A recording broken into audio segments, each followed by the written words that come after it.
righty, everybody. Let me pull this up. Here I am. Hello, everybody. Better Spaces is a health and happiness solution for today's hybrid workplace. My name is Dr. Paul Kachoa, and I've partnered with them to bring you an easy and educational workday session. Today's session is summer running, injury prevention, and performance optimization. So it's been pretty warm. A lot of my clients haven't been running during the day. They picked early morning and late nighttime running sessions. But we want to make sure that the challenges that come with summer running, including heat-related illnesses and increased injury risks, that's all we're going to talk about today. So we'll explore some practical strategies for summer running, covering topics such as hydration techniques, adjusting training intensity, common running injuries, such as shin splints, and we'll go over some effective prevention strategies, including some stretching, strengthening exercises, some early intervention. Maybe we'll touch on a little bit of biomechanics. Who knows? A little bit about me. I'm a physical therapist and owner of Par 5 Physical Therapy here in Randolph, New Jersey. I received my doctorate from Mercy University back in 2010, and I've been in the PT field for over 25 years. I also have a BS in exercise physiology from Rutgers University. I'm a board-certified orthopedic clinical specialist as a physical therapist. I'm a certified level 3 from the Titleist Performance Institute, certified golf medical professional. I'm a CrossFit level 1 certified coach and a certified dry needling specialist. So enough about me. Let's pull up the slides. Pop this up right here. Here we go. Summer running, injury prevention, and performance optimization. Now, as we're going through this session, please, use the chat. If you have any questions, feel free to use unmute yourself or use the chat feature to kind of get your questions answered and to make this session as informative and helpful as possible. All right. So because I'm a medical professional, I have to put up this slide. The stuff that we're going to be talking about today is geared at a general audience, a broad audience. But if you're dealing with something specific, an injury or something, make sure that you have a thorough physical examination, a complete body diagnostic, so that you can get to the root cause of what's going on and have it thoroughly addressed. The stuff that we're going to talk about today is not physical therapy. It's not medical advice. It's valuable information. And like I always say with, Dr. Google and everything like that, your mileage may vary with the effectiveness of what we're going to be talking about today. But through my years of physical therapy and treatments and medical care of athletes, especially with runners, these are some things that I've picked up along the way. All right. So the first thing, especially in the heat, is hydration. We want to stay hydrated. The big thing is that when we're drinking water, your body absorbs that water if there's something electrolyte inside the water. So plain water is easily passed into the kidneys and then excreted in the urine. But if we even just put like barely a pinch of sea salt in that water, it makes it more digestible so it can get to the cells where we need it. I often get asked, how much water should we drink during the day? So ideally, we want to drink half of your body weight in ounces per day. So an example, if you weigh 160 pounds, then you got to drink 80 ounces of water. And if you're planning to be active during the day and it's going to be in the heat, let's just say your race or your sport is at that midday or 2 p.m. when the sun is the highest, then we want to preload our body in the morning with 20% of this water hydration so that we are hydrated prior to our activity. Your body will become dehydrated before you get thirsty. So if you're working or out in the sun and running and you're thirsty, you're already dehydrated. So make sure that you take enough water to maintain your tissue suppleness and flexibility, and so that your body can run efficiently. All right. So just a word on heat exhaustion. Like, what does that happen? So the symptoms include, dizziness, a headache, nausea, weakness. It's an unsteady gait, muscle cramping, fatigue. A core body temperature, anything above 100 degrees Fahrenheit. And it's been really hot and humid. So a lot of my athletes have been choosing to run during the cooler times of the day so that they avoid this. And, for long distance runners, ultra marathoners who run trails, maybe out in the open, and they're out there midday, heat stroke is much worse. It's much more serious because it's really a change in mental status, confusion, delirium. You get angry. You might even get seizures, a loss of consciousness. This is when your core body temperature exceeds 104 degrees. So you get the heat exhaustion first, and then the heat stroke. Just have to be careful about your environment and where you're going to be training, and listen to your body, and also run with a buddy if you're going to go long distances. All right. So let's get into some common running injuries. All right. Some common running injuries. One is shin splints. Now, shin splints are just basically this painful pressure and sharp pain that's in the front part of your lower leg, your tibia. And essentially, it's where there might be some inflammation at that connective tissue of the muscle that connects it to the bone vertically. There's a muscle in the front called the anterior tibialis, and then in the back called the posterior tibialis, that run right up against the tibia, this big bone in your lower leg. And with overuse, inflammation, not a lot of swelling control or edema control after runs, you can get irritation to that fascia, that little border that connects the edge of that muscle to the fascia of the bone, which can create this pain, shin splints. All right. And then another common thing that I see is runner's knee.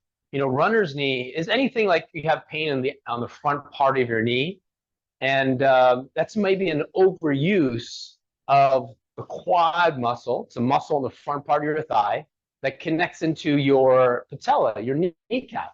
And oftentimes people will go out and run, and think that they have knee pain, so they go strengthen their quads. They go sit in this machine at the gym, and they just do these knee extensions, right, to really work on their quads. But as you'll see later, that exercise actually makes this worse. It doesn't really help. There's certain techniques that we have to kind of really keep in mind when we want to rehab what we call runner's knee, when there's just an overuse of the tendon and the ligaments in the front part of your knee that cause pain when you're landing and using your quad muscle. Another issue is IT band syndrome. This can present as pain on the outside of the knee or outside of your hip. IT band is the iliotibial band, and it's a connective tissue structure like a ligament tendon hybrid that comes from the top of your hip and down to the side of your knee, just below the knee joint line. And there's a muscle in that IT band called the tensor fascia lata, and any type of overuse or strain or weakness of that muscle can create more pressure and pulling on the outside of the hip or the outside of the knee. Now, a lot of times people will come in and say, hey, you know what? I roll my IT band all the time and it still feels tight. So the structure, this iliotibial band, it is actually not designed to be flexible. It's not designed to stretch because it is a ligament, and ligaments connect bone to bone.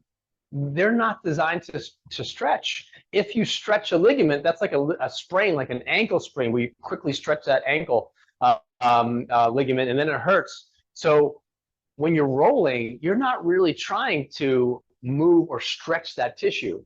Foam rolling is a technique of self-myofascial release or soft tissue mobilization, where ultimately we want to create like a pressure gradient or a shearing effect of the superficial tissue on the underlying tissue. That IT band that goes down the side of your leg, it covers or it overlaps the lateral quadricep, the muscle of your quads that's on the side of your thigh. And if that interface between the muscle and the IT band is a little sticky, or there's little adhesions, less mobility, less suppleness, then you might have some IT band syndrome or pain on the outside of your knee. So we want to make sure that that's as flexible as possible. The other thing that happens is that the tensor fascia lata, which is a muscle up by the front part of your hip, that's part of this IT band, that can get overused and tight as well because of gluteus weakness. Gluteus muscles in the back of your hip, your butt muscles, pretty much like your gluteus medius, your gluteus maximus. If those are weak, then we would get more strain or overuse of this tensor fascia lata. And that muscle can get tight. And we want to be able to roll that out or use a lacrosse ball or some type of massager to loosen that muscle up, which can result in decreased tension through the whole IT band system. All right. Another thing that I often run into is plantar fasciitis. It's basically this connective tissue that comes from the heel all the way to the ball of your foot, which creates some stability and spring into the foot.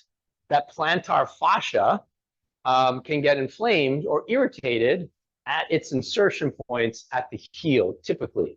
It can happen at the ball of your foot, but typically we see it at the heel. And the reason why we see this overuse or tightness or inflammation of that plantar fascia at the heel, because that heel bone is connected to the calf and tendon, your Achilles tendon up the back. Oftentimes we'll see this type of problem associated with limited ankle mobility. If your ankle is tight, your calf muscle, your Achilles is tight, you might get this. But you could also get Achilles tendonitis. And that's the same structure that's connected to your heel bone. If that Achilles gets overused, that could get inflamed. And the fibers of any tendon or muscle, if they're not parallel and able to be organized and slide, lengthen, relax, and shorten and contract, if that component is not addressed and we get like a little bit of adhesion or they get tangled up and they get sticky, then we have dysfunction in that tendon, in that muscle. We want to be able to have everything moving, all right? But, you know, our body knows movement. It doesn't know muscle. So if we're running, it's probably the easiest fitness routine or sport that you could get in. You just, you know, people usually just buy some shoes and just go out for a run. You know, humans were designed to run long distances efficiently. Our cardiovascular system, aerobic system, our body is designed for that type of activity. But it's really good at compensating around deficiencies that we might have, all right? So the body functions on this alternating pattern of stability and mobility. Here comes the video. If this pattern is disrupted, then usually pain or injury is the result. So this alternating pattern, we keep this in mind every time that we see somebody in our clinic, that the foot that started from the bottom needs to be stable, the ankle needs to be mobile, the knee needs to be stable, the hip needs to be mobile, the lower back needs to be stable, the thoracic spine needs to be mobile, the scapula, the shoulder blade, that needs to be stable, shoulder joint needs to be mobile, so on and so forth. This is the pattern that we see, or should see. Oftentimes we'll run into a tight ankle, and if the ankle is immobile or it loses its mobility, it turns into a stable segment or a tight segment, and then your body tries to compensate. So what happens, what it does is it creates instability or more mobility in the foot, or instability or more mobility in the knee. So even though the knee is a very simple joint, it just straightens and bends, if that ankle isn't as mobile as possible, it can create a lot of issues up or down from where that segment is. That's just an example. All right, but I always tell people that you keep this in mind if you're dealing with something specific, because you want to be able to treat and treat above and below where you have the issue. Because if you just focus on, hey, I just have knee pain or I just have foot pain, and you're just focused on that segment, inevitably it will come back.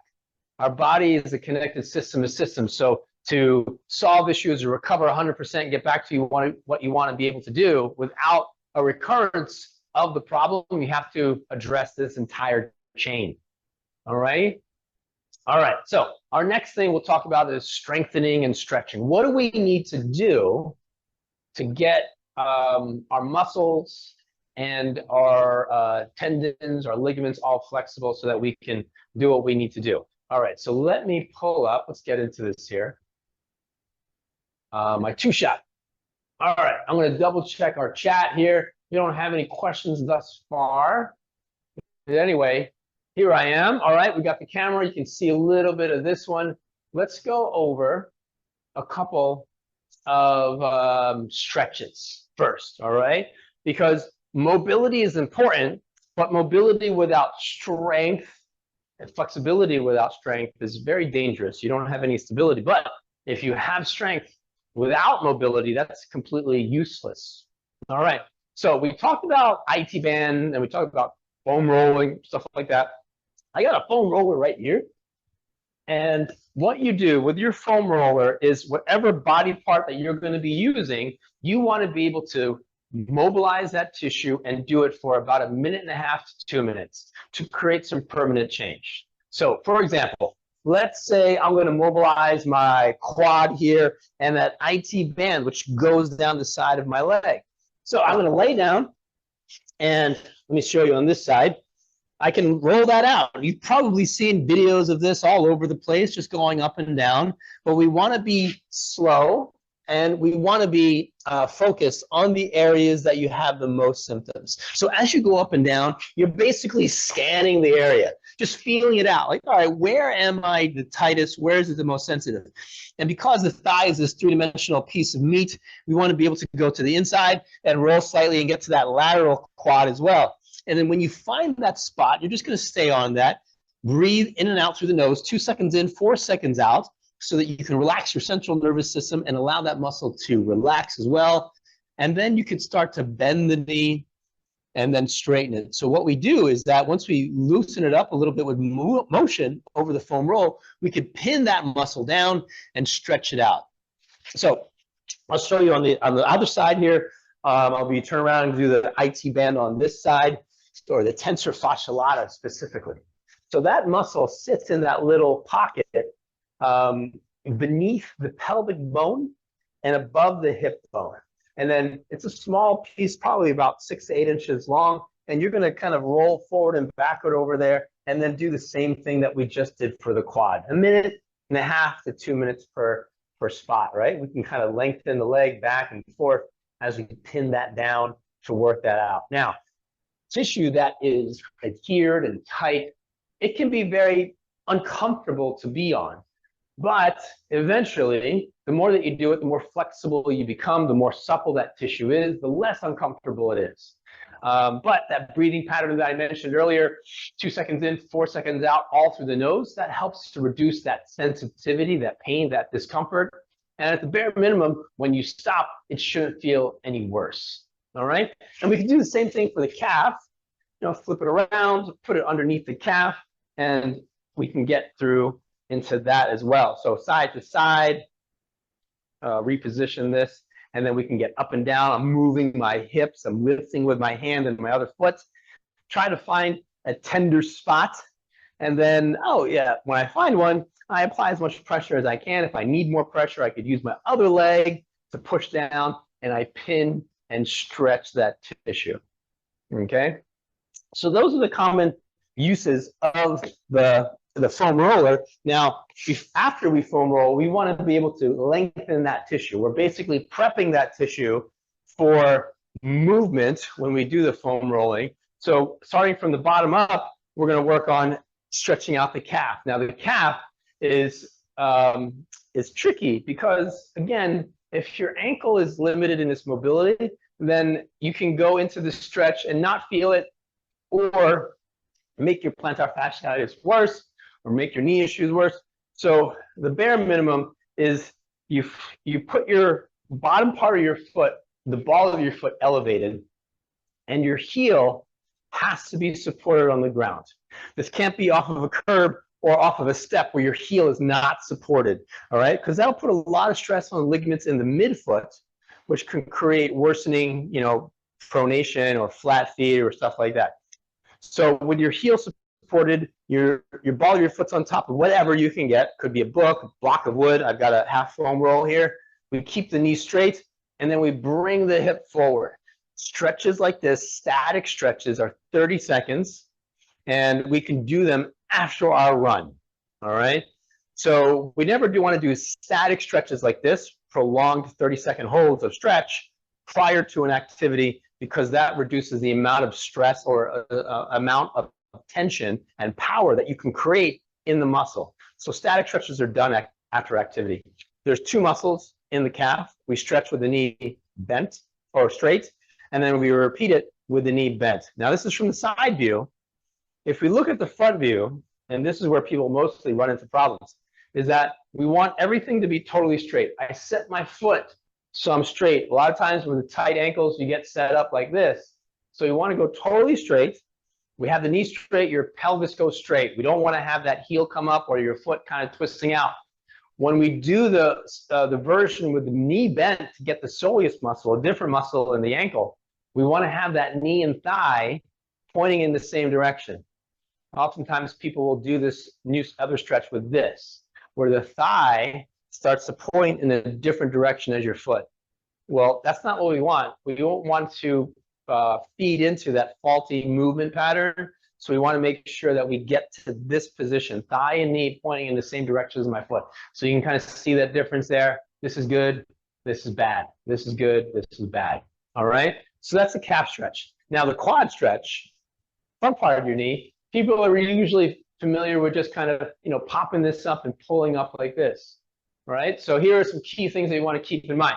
I'm going to hold on to the stick here for balance. But anyway, when you do this quad stretch, you want to be able to, at the bare minimum, get your heel to your butt. And then step two is from the front view, is get that knee close to your other knee. All right, so we don't want to stretch out here, and we don't want to do it bent forward. So once we have the heel to butt, knee in midline, then we start to pull it back. All right, so from the side view, knee to butt or heel to butt, knee close to the other knee, and I start to pull this back. All right, as I pull this back, that muscle or part of my quad attaches to my pelvis. And if my quad is tight, and as I pull that back, my pelvis will start to get pulled in this anterior tilt, forward tilt, and will hyperextend my back. So to prevent that from happening, we have to activate the abdominals, pull the ribs down to keep the ribs connected to the pelvis and keep my back from hyperextending. So several steps: heel to butt, knee into midline, knee back, and then really crank down the abdominals and then pull back. So then you get a more efficient stretch, and you get that stretch early in the position versus making a faulty position or poor technique with the stretch. And then you have to search for the stretch as you're pulling. I don't feel a stretch yet. That often happens with a lot of people that have tight muscles that cross multiple joints. All right. So those are a couple of easy stretches. We talked about the calf stretch, foot, ankle stretching, hamstring stretching is easy. Getting your foot on something elevated and then leaning forward like this. Again, just like the front part of the quad muscle, the back part of the leg attaches to your pelvis. So if I'm going to put this up on something, whether it be a box, a chair, curb, whatever, or if I'm sitting on the ground and reaching forward, I don't want to go into this position where I start to round out my back and I'm reaching down. All right, so let's just kind of move this a little bit so you can see. As you're doing your hamstring stretch, and you can do this in a seated position off the edge of your chair if you're at work with your heel up like this, toe up like this, not like that. And then as you go into this stretch, we want to try and keep your back and your torso that same engaged position. We don't want to have this flex position because this is back motion. It's not hamstring motion. If I keep my back straight and I just tilt and fold over the hip, that way I'm not moving my back. I'm lengthening my hamstring. My pelvis gets pulled backwards and I'm feeling the stretch. All right, so again, from the front, the key point with this is that we don't want to go into that stretch and kind of rotate open. Oops, we're knocking over my little foam roll. So as you go down, because of the tightness, as you go forward, people will kind of rotate open. The pelvis kind of goes, and my belly's facing this way. We want to make sure that we got everything totally straight. My pelvis is straight. I get straight, and I go into that. And then you get that stretch. Don't try and reach too deep into the stretch where you introduce this these compensations. All right? Now, talked a lot about stretching. Static stretchings are held for 30 seconds, and they're done primarily after your run. Now, before your run, we want to be able to work on strengthening and working on activating our muscles to prep for our activity. So, simple things like hopping, skipping, all of that stuff, leg swings, all that dynamic movement, these are called dynamic stretches, will help with getting your body primed for the run. And we're not holding any one position. We're just moving through a large range of motion quickly to increase blood flow, get our heart rate up, and prepare for the run. Now, strengthening, and I think the most important muscle that we need to strengthen is that gluteus medius, right back here. It's the most active and the most important when we're in this position, single leg stance with the other foot up and your hands are like this. So if you're running and if you see another runner, if they have a lot of tilt or drop of the pelvis, that means that that muscle is not creating that stability that we need in the body, because everything in this split second is bounced around that hip. We want the pelvis to be totally level. So one exercise that I usually give a lot of my runners is just a regular, what we call RDL. It's primarily a hip hinge maneuver here where we work on balance. And then I have them touch their knee and then come back up. The back leg that comes up matches the trunk angle. So I don't bend forward and then go like this. Everything happens at the same time. And as I go down and touch my knee, you can notice that my knee is partially bent. And just like what we did with that calf stretch, that the knee doesn't go anywhere else except in the same direction as my foot is pointing. All right. So RDL's basically trying to cue this motion. And if you're more balanced or need a little bit more challenge, we can go a little bit lower, maybe touch the shin and then come back up. This, you're going to feel a lot loading into that glute muscle that we targeted. If we need more of a challenge, we can go all the way down to the toe, but the same principle applies. We can bend the knee slightly, leg matches our trunk, and then we go down, touch, and then come back up. So we don't want to do this motion with just the knee locked out. Again, our body's really good at compensating around our weakness. As you start to bend the knee and the hip, we engage that glute. This, we just hang on the tightness of our hamstrings, okay? So that's probably the easiest and most accessible glute medius stretch that I can recommend for runners. We could also do other things that we add weight and more resistance and make things more dynamic, maybe introduce some lateral motions as well. Even though running is very straightforward, backwards, forwards, a planar motion like this, we want to be able to cross-train and train our muscles in other planes as well, even adding a little bit of rotation into some of our exercises. But that could be for another time, because if running is the only exercise that you're doing, that repetitive motion may also introduce some bad things as well. All right. So let me pull up my camera here and see if there's any questions for our session. Let me open up the chat. Okay. So I'm going to give it our 10-second countdown. See if anybody has any questions. Make sure that this session is as helpful and informative as possible for any of our attendees here. All right. Okay. Looks like you all got it. Awesome.